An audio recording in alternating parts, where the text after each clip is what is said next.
십자가만 자랑한다. 지난 시간에는 십자가의 반대말이 자랑이라고 했었는데요. 십자가랑 또 자랑을 붙이니까 조금 이상하게 생각하실 수도 있겠지만, 지난번에 말했던 그 자랑은 자기에 관한 자랑이죠. 그런데 하나님이 우리를 위해서 해주신 모든 일들은 우리의 자랑이 되어야 됩니다. 다른 말로 고백이라고 하지요. 그리고 하나님의 일하심의 그 집합체, 집약이 되어 있는 이 십자가는 아마 우리의 유일한 자랑과 우리의 유일한 고백이 되는 것이 마땅하지요. 우리는 고린도 전서를 함께 나누고 있습니다. 고린도 교회에는 문제가 참 많았습니다. 정말 문제란 문제는 다 모아놓은 듯이 어쩌면 문제 백화점이라고 불러도 될 만큼, 문제 전시관으로 불러도 될 만큼 있어야 할 건 다 있다는 화개장터 노래의 가사처럼 교회 내에 생길 수 있는 그 중에서도 심각한 문제는 다 갖춘 문제 장터와 같은 곳이 바로 고린도 교회였습니다. 그리고 그 모든 문제의 중심에는 공통적인 하나의 원인이 있습니다. 그것이 바로 십자가가 아닌, 하나님이 하신 일이 아닌 자기의 것을 자랑하려고 했다는 것, 그것이 이 모든 문제의 근원입니다. 공통적인 원인입니다. 그리고 지난번에 살펴본 대로 그 모든 문제 해결책은 또 무엇입니까? 그리스도 십자가. 그래서 오늘 우리가 십자가만 자랑하겠습니다 라고 함께 인사하고 축복한 것입니다.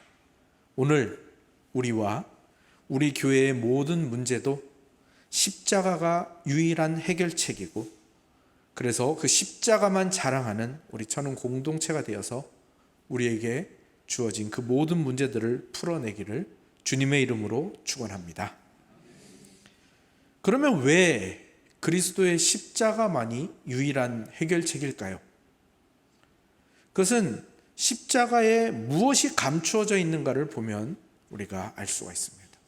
십자가에 감추어진 능력과 십자가에 감추어진 지혜, 이것들을 우리가 다시 한번 짚어봐야 할 텐데요. 그런데 지난번에도 말씀드렸다시피 십자가라는 것은 유대인에게는 어떤 것이라고 했습니까? 거리끼는 것이라고 했습니다. 왜 유대인들은 십자가를 거리껴 했을까요? 율법에 그런 구절이 있습니다. 나무에 매달린 자마다 하나님께 저주받은 자이다. 그러니까 이 십자가 처형, 나무로 된 이 십자가에 처형당하는 것은 유대인들이 가장 두려워하고 가장 거리끼는 것이죠. 그리고 유대인들은 자신들 외에는 다 하나님께 저주받은 사람들로 생각하지 않습니까? 그래서 그들과 섞이는 것 극도로 싫어했죠. 그리고 그들이 포로를 경험하면서, 그리고 로마의 속국이 되면서 무엇을 생각하냐면, 우리가 하나님의 율법을 떠났더니 우리가 하나님께 저주받아서 지금 이 형벌을 받았구나 라는 그 생각을 가지고 있습니다. 그것이 좋은 쪽으로 가면 좋은데, 하나님께 저주받는 게 싫어서 율법을 철저히 지키는 대로 갔던 거예요. 그런 유대인들에게 나무에 매달려 죽은 그 십자가의 나사렛 예수, 그 하나님께 저주받은 자가 구원자이다, 메시아이다, 이거는 그들에게는 진짜 어불성설이죠. 말도 안 되는 이야기고, 왜 사람이 충격을 받으면 구토감이 올라오지 않습니까? 정말 자기도 모르게 구토를 할 만큼 그들의 상식과 그들의 가치관을 다 뒤집어 놓는 이야기. 그래서 유대인에게는 십자가가 거리끼는 것입니다. 그러면 유대인 외에 다른 로마의 속국이며 또 로마 그 자체, 그리고 모든 문화는 헬라로 통하니까요, 이 헬라 문화에 있는 이 모든 사람들에게는 이 십자가가 어리석고 약한 것이라고 합니다. 왜 그럴까요? 십자가 처형이라는 것은요, 그 당시에 가장 비인간적이고 가장 처참한 사형 방식이었습니다. 당시 로마가 여러 나라들을 지배했지 않습니까? 근데 그 로마가 여러 나라를 지배하면서 그 각 나라들의 그 처형 방식들을 다 모았어요. 그리고 그 중에서 가장 야만적이고 가장 고통스럽고, 그래서 이것은 공개 처형할 때 써야겠다라고 선택한 것이 십자가 처형입니다. 당시에 가장 뒤떨어졌고 가장 야만적이라고 생각했던 민족의 처형 방식인 이 십자가 처형을 왜 그들이 선택을 했느냐? 노예, 그리고 하류 계층, 그리고 속국의 사람들, 그들과 함께 누구를 이 처형 방식으로 처형하려고 했을까요? 로마의 반감을 가지고 있거나 로마의 반란을 일으키려고 했던 사람들이거나 그런 사람들, 그리고 끔찍한 죄를 지은 그 사람들을 처단하기 위하여 공개 처형 방식으로 이것을 선택한 겁니다. 공개 처형이라는 건 뭐죠? 사람들이 그것을 다 보게 만들어요. 왜 보게 만들죠? 경각심을 가지고, 와, 저렇게 처형당하는 거 보니까 나는 저 죄는 절대 범하지 말아야지. 야, 로마의 반란을 일으키면 반감을 가지면 저렇게 되는구나, 저렇게 비참하고 고통스럽게 죽는구나, 하지 말아야겠다. 그 마음을 꺾기 위해서 공개 처형 방식을 사용하는 거죠. 그래서 당시에 로마의 지배 아래 있던 나라들에게 꼭 한 번씩 시범 케이스로 이 십자가 처형을 공개하고요. 그리고 특별히 그 지배를 받은 자들이 로마의 반감을 가졌을 때는 지체 없이 십자가 처형을 했다고 합니다. 그런 헬라 문화권, 그런 로마의 속국들 사람들에게 십자가 처형을 당한 사람이 우리를 구원할 메시아이고 구원자이다? 이것도 똑같이 정말 구토가 나올 만큼 충격적인, 그리고 이해할 수 없는 부분이었죠. 그러니 지금 바울이 고린도전서 초반부부터 십자가만이 유일한 해결책이다라고 선언을 하고, 나는 십자가만 자랑할 것이다 라고 고백하는 것이 이 사람들에게 어떻게 들렸을지, 얼마나 큰 충격으로 다가왔을지 여러분도 한번 상상해 보시기 바랍니다. 그런데 바로 이것이 하나님의 지혜와 능력이죠. 하나님께서는요, 우리를 너무 잘 아셔서 당신의 보배와 당신의 그 귀한 것들을 꼭 감추어 두세요. 하나님께서는 왜 이것들을 감추어 두시는 방식으로 사용을 하실까요? 이게 하나님이 우리를 배려하는 방식입니다. 하나님이 감추어 두신다라는 것, 이것을 가장 잘 설명할 수 있는 것은 비밀과 신비라는 개념인데요. 세상 사람들이 감추는 방식은 비밀입니다. 비밀로 하는 거죠. 감추기 위해서 말하지 않고 덮어두고 감싸고 그냥 구석에 처박아 놓고 이런 식으로 비밀스럽게 감추어두고 감추는 것, 이건 세상의 방식입니다. 그런데 하나님이 감추어 두시는 방식은 신비입니다. 신비. 헬라어로는 미스테리온이고 영어로는 우리가 잘 아는 미스테리죠. 미스테리가 뭐죠? 제가 레위기 16장 그때 함께 나누면서 7대 불가사의 얘기를 하지 않았습니까? 그 불가사의란 말이 바로 이 미스테리입니다. 미스테리는 뭐죠? 보여져요. 보여지는데 모르겠는 거예요. 이게 신비고 미스테리라는 겁니다. 덮지 않고 묻어두지 않고 사람이 감추듯이 감추지 않았는데 드러나 있는데 알 수 없는 것, 이게 바로 신비라는 개념이거든요.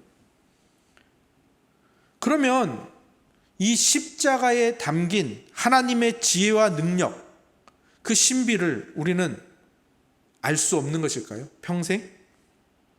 원래는 그렇습니다. 원래 우리는 알 수 없었어요. 그런데 우리에게 이 놀라운 축복이 주어진 겁니다. 어떻게 해요? 먼저는 예수 그리스도께서 우리를 구원하신 그 구원, 그리고 우리에게 주신 교회, 그리고 우리에게 주신 성경 말씀, 그리고 이 모든 것들을 깨닫게 하시고 드러내시는 성령 하나님으로 말미암아 우리는 이 신비한 것들을 알아가고 있는 중이고요. 알아가고 있고요. 천국에 가서는, 하나님 앞에 가서는 더 풍성하게 알게 될 것입니다. 그래서 이 십자가에 담긴 하나님의 지혜와 능력, 이것을 우리가 늘 알기를 위하여 애쓰며 또 이것을 우리의 자랑으로 가져가는 것, 그것이 우리에게 주어진 것이고요. 그것을 위해서 우리에게 교회가 주어졌고, 그것을 위해서 우리에게 성경이 주어졌고, 그것을 위하여 성령 하나님께서 우리를 찾아오셨다라는 사실을 우리는 기억해야 합니다. 그리고 우리에게 주어진 이 신비가 담긴 그 구원, 그 교회, 이 모든 것들을 우리가 대할 때에 우리는 바울처럼 대해야 됩니다. 바울이 어떻게 그것들을 대했다고 했죠? 3절을 같이 한번 읽어볼까요? 3절 함께 읽어볼까요? 시작. 내가 너희 가운데 거할 때에 약하고 두려워하고 심히 떨었노라. 이것이 바로 바울이 하나님의 신비, 그 십자가에 담긴 하나님의 능력과 지혜를 대하는 태도입니다. 두렵고 떨림으로 대하는 겁니다. 왜? 우리가 절대로 알 수 없도록 감추어진 이 신비한 것이 우리에게 주어졌고 우리에게 깨달아지고 또 그것을 전할 수 있게 되었기 때문입니다. 그래서 바울은 빌립보서에서 우리의 구원을 어떻게 이루라고 하죠? 두렵고 떨림으로 이루라고 합니다. 왜? 하나님께서는 가장 약한 것, 가장 부끄러운 것, 가장 거리끼는 것으로도 이 놀라운 구원을 이루셨는데, 그리고 그것을 우리에게 주셨고 우리에게 누리게 하시는데, 그 하나님 앞에 두렵고 떨림이라는 건 뭡니까?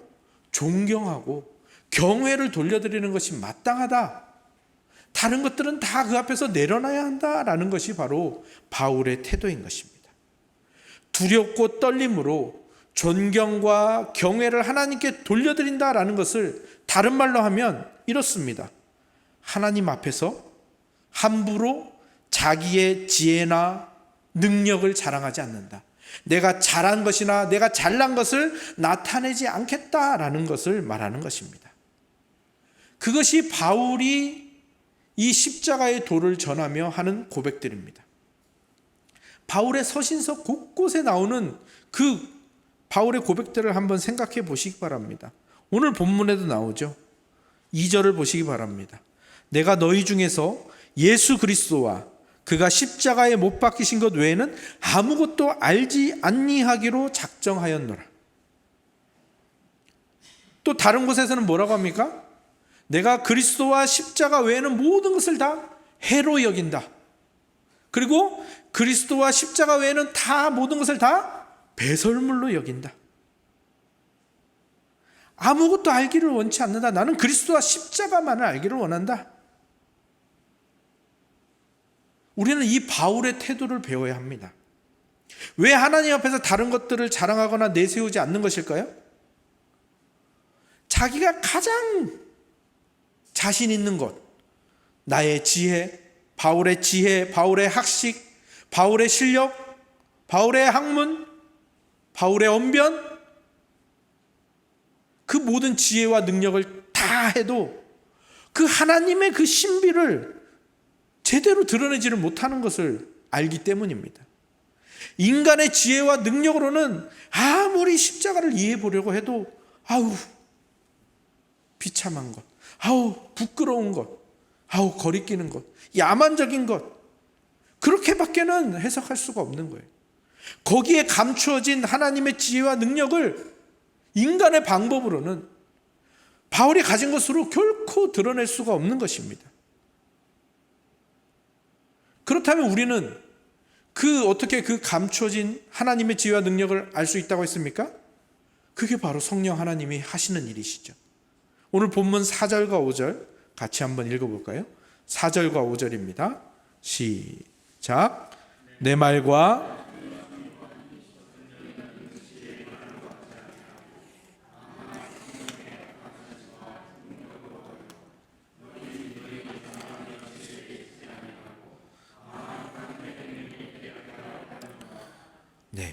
바울은요, 자신이 십자가의 도를 전할 때 절대로 사람의 지혜와 능력으로 하지 않는다고 말합니다. 오늘 읽으신 본문이 다 그 내용이죠. 오직 성령 하나님께서 일하시도록 자리를 내어드리는 거예요. 자기의 모든 것은 다 해로 여기고 배설물처럼 여기고 아무것도 아닌 것처럼 여기면서 오직 성령 하나님이 그 신비를 드러내시도록, 나타내시도록 그렇게 한다는 거예요. 그럼 그것이 우리에게 어떻게 그렇게 나타납니까? 성령 하나님께서 우리에게 주시는 것들이 무엇인지를 생각해 보시면 됩니다. 성령 하나님께서 우리에게 무엇을 주십니까? 계시, 열어서 보여주시고, 지식, 예언, 가르침, 권면, 위로, 깨닫게 하심, 그리고 그 모든 것들을 다 담아서 우리에게 주신 것을 우리가 뭐라고 부르죠? 은사라고 부르죠. 은사. 바로 이 은사라는 도구를 우리에게 주셔서 바로 그 감추어진 하나님의 지혜와 능력을 드러내는 그 성령님의 도구를 사용하게 하시는 겁니다. 근데 나중에 뒤에서 살펴보겠지만 참 놀랍게도 고린도 교회는 이 은사마저도 그렇게 하나님의 신비를 보는 데 쓰지 않고 어디다 썼죠? 네, 자기 자랑하는 데 썼어요. 고린도 교회가 문제 백화점, 문제 장터라고 말씀드렸던 것을 계속 우리는 확인하게 될 겁니다. 그리고 우리는 그 문제가 우리에게 다가왔을 때, 그래, 나도 바울처럼 십자가로 이 모든 것을 해결해야겠구나, 그렇게 확인하시면 됩니다. 성령님이 하시는 일을 이해하지 못하니까 그 좋은 도구들, 그 좋은 은사들을 가지고도 자기를 자랑하며 교회를 어지럽히는 문제밖에 만들어내지 못하게 된다는 사실을 우리는 늘 경각심으로 가져야 하겠지요. 예수님의 십자가에는 예수님 당신을 위한 것이 하나도 없어요. 그렇지 않습니까? 예수님을 위한 게 전혀 없습니다. 예수님의 자랑도 1도 들어있지 않아요. 그 예수님의 십자가에는 뭐만 들어있죠? 오직 우리를 위한 사랑, 우리를 위한 희생, 우리를 위한 헌신, 부끄러움을 무릅쓰심, 그리고 우리를 구원하시고자 하는 그 하나님의 열심만이 거기에 들어있죠. 그렇게 오직 사랑하는 대상을 위해서 자신의 모든 것을 다 내어주는 것, 이게 십자가의 지혜와 능력이라는 것입니다. 그리고 그것은요, 우리가 지금 함께 모이고 있는 이 교회, 그리고 우리에게 주신 은사, 직분, 여기에도 동일하게 적용이 되는 겁니다. 교회는 그런 것입니다. 교회가 여러분을 위해서 존재합니까? 교회가 나를 위해서 존재하나요? 그래서 이제 어떻게 따져보면 그렇게 이해할 수도 있겠지만, 그것보다 더 우선시되고 더 먼저 되는 것은 무엇입니까? 내가 교회의 머리이신 주님의 몸이 되는 겁니다. 이것이 우리가 교회를 대하는 태도여야 됩니다. 물론 그 몸이 되었기 때문에 주어지는 유익과 혜택들이 분명히 있겠지요. 예수 그리스도로부터 공급받는 그 유익과 혜택들이 분명히 있습니다. 그러나 그것은 교회의 목적이 아닙니다. 은사를 보면 더더욱 확실히 알 수 있죠.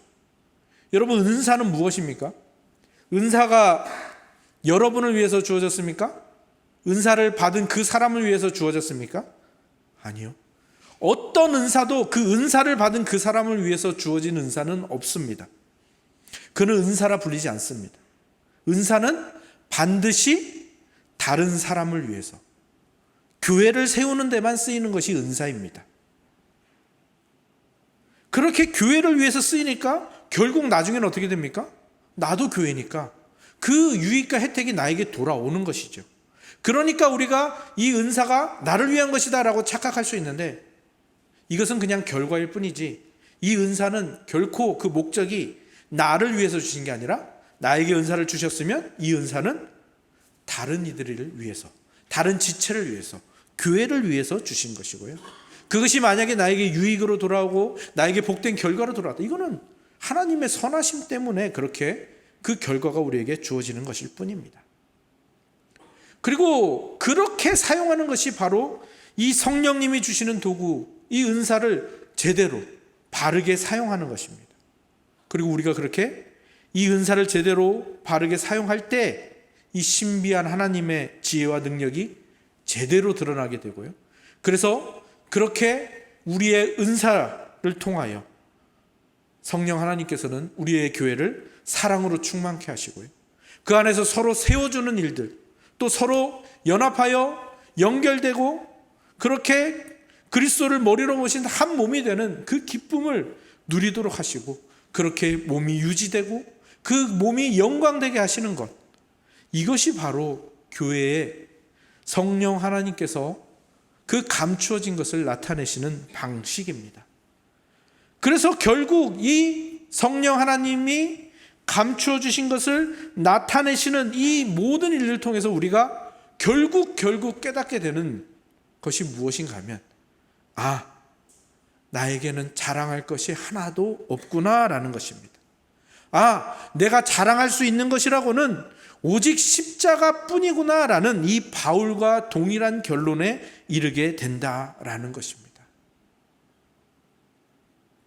지지난주였나요?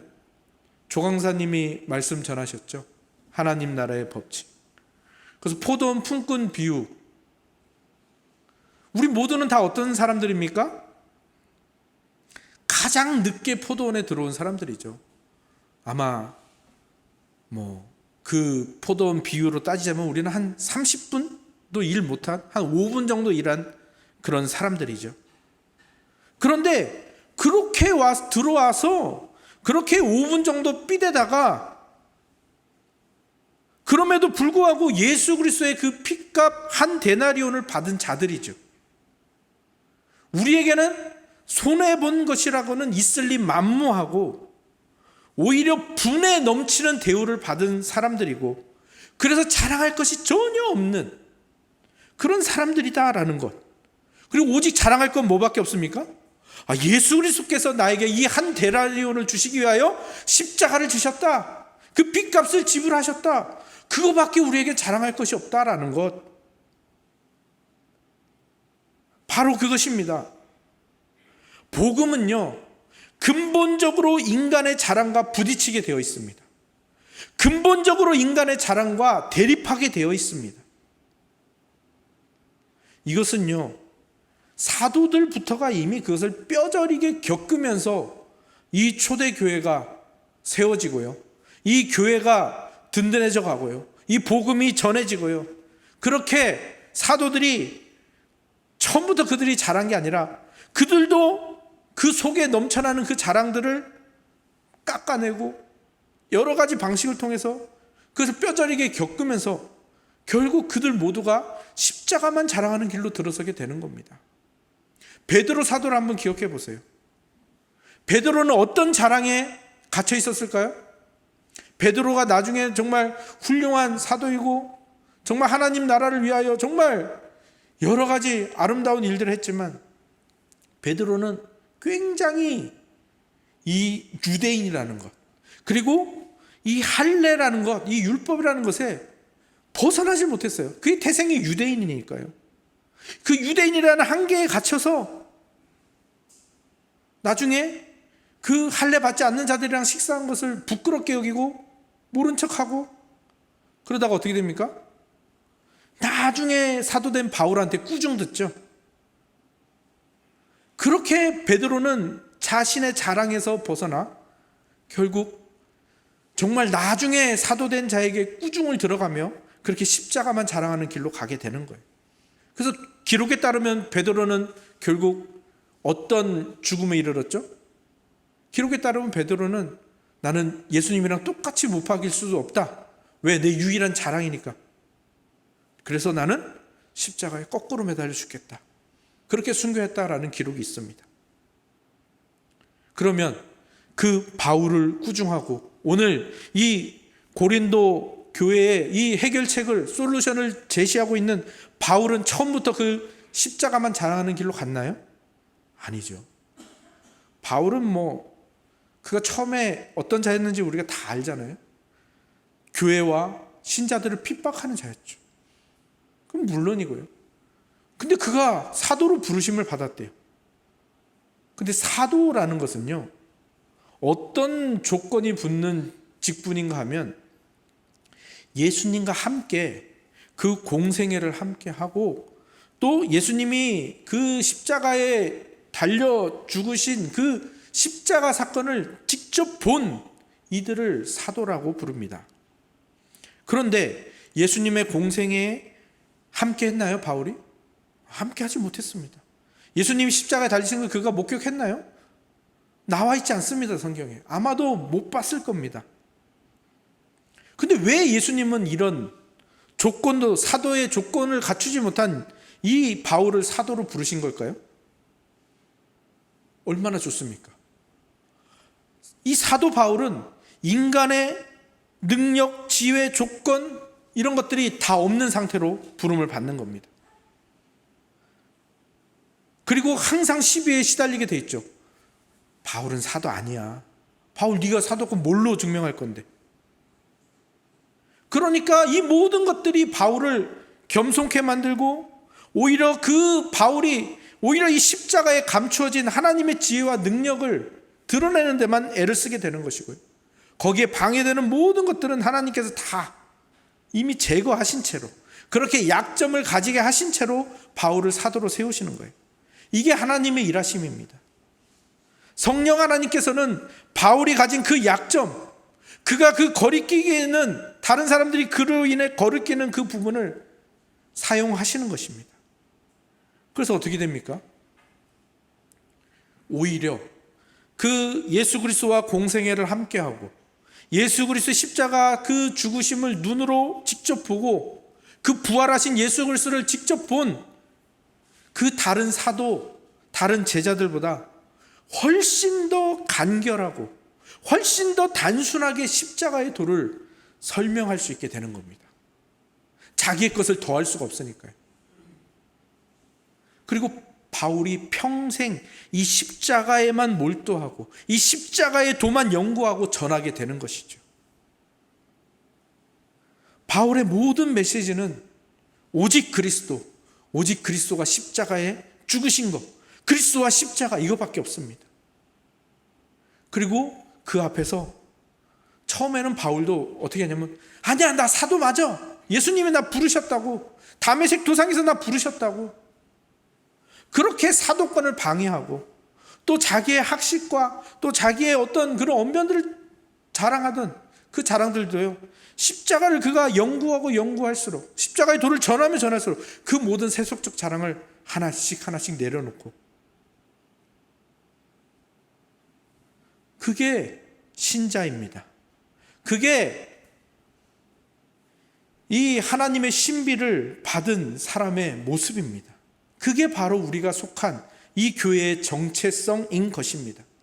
우리 천은교회는요, 바로 그 길로 걸어가는 교회입니다. 복음으로 행복한 교회라는 것이 무슨 말입니까? 이번 가족소련의 주제인 복음으로 돌아가고 복음으로 행복하자는 것이 무슨 의미입니까? 예수 그리스도와 그의 십자가, 복음은 예수 그리스도께서 우리를 위해 행하신 일들이잖아요. 그거 외에는 만족하지 않겠다라는 겁니다. 그거 외에는 자랑을 말겠다라는 것입니다. 그런데 이것이 그냥 저기 써 있는 문구나 구호로 끝나서는 안 됩니다. 고린도 교회는 뭐 처음부터 자랑하려고 자랑했겠습니까? 고린도 교회는 처음부터 문제투성이가 되고 싶어서 문제투성이로 전락한 것입니까?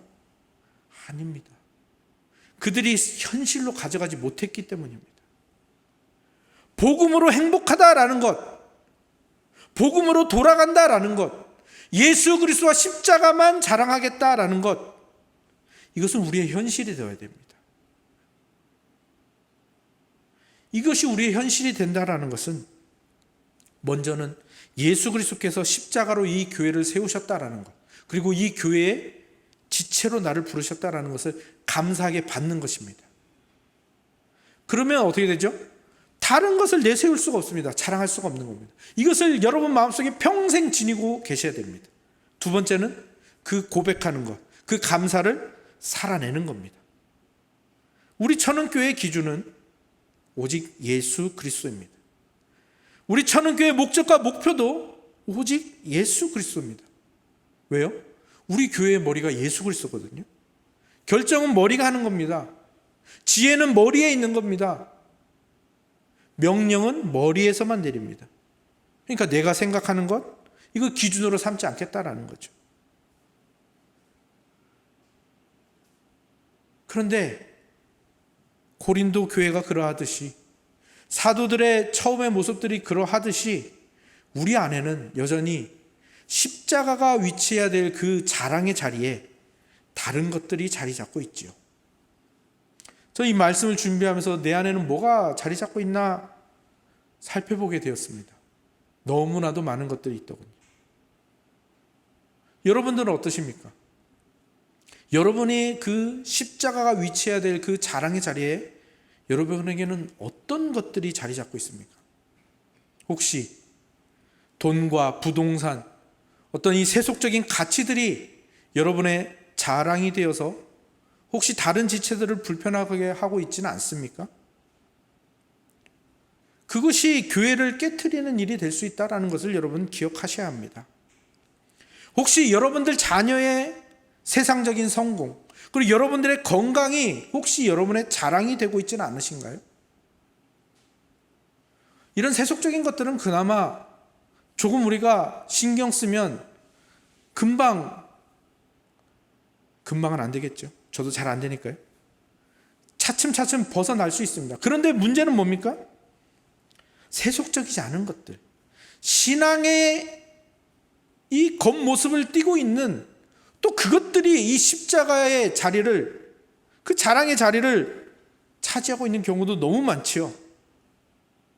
신앙의 연수가 자랑이 되는 사람들이 있습니다. 모태신앙이 자랑이 되는 사람이 있습니다. 기도 많이 하는 그 기도 시간이, 성경 많이 읽은 그 성경 장수가, 주일에 한 번도 빠지지 않았다는 주일 성수가, 나는 헌금도 하고 봉사하고 헌신도 해. 그런 여러분들의 행위가 혹시 십자가가 위치해야 될 그 자랑의 자리에 올라가 있지는 않습니까? 아니면 방어적인 자랑도 있죠. 방어적인 자랑은 뭡니까? 나는 저 사람처럼 그러진 않아. 자기의라고 하죠. 그래서 내가 저 사람보다는 낫지. 비교 의식이죠. 그런 방어적인 자랑으로 자기를 위로하는 사람도 굉장히 많이 있습니다. 근데 바울은 분명히 말하고 있죠. 성경은 분명히 말하고 있죠. 그리스도와 십자가 외에는 거기에 들어갈 수 없다. 그런데 네 안에 그게 들어있다라고 고린도 교회, 천은 교회, 너희 안에 그것이 들어가 있다라고 지적하고 있는 것입니다. 그 성령님의 지적을 여러분들 뼈 아프게 받아들이셔야 합니다. 여러분들의 그 자랑의 자리에 무엇이 자리 잡고 있는지, 물론 십자가도 있겠죠. 근데 십자가와 함께 슬그머니 들어와 있는 것이 무엇인지, 또는 그 십자가를 밀어내고 있는 그 무엇인가가 어떤 것인지 그것을 점검하셔야 됩니다. 그렇지 않으면 그것이 여러분만을 그렇게 망하게 만들고 여러분만을 괴롭히고 끝나는 것이 아니라 우리는 한 몸입니다. 여러분의 그 아픔, 여러분의 그 병들미 여러분에게서 끝나지 않는다라는 것을 여러분 기억하셔야 합니다. 우리가 함께 아픈 것입니다.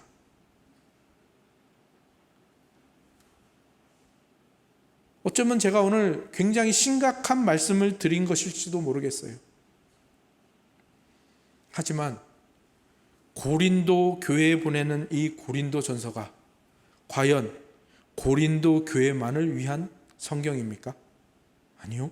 오늘 천은교회를 위한 성경 말씀입니다. 성령 하나님의 지적입니다.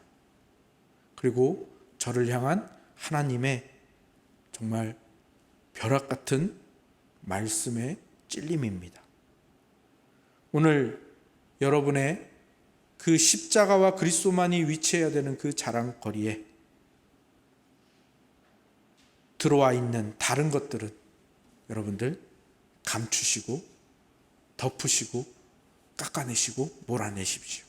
그리고 그 자리에 정말 그리스도만, 그리고 그 십자가만 나타내시고 드러내시고 감사하시고 그것을 현실로 살아내시는 저와 여러분들이 다 되시기를 주님의 이름으로 축원합니다.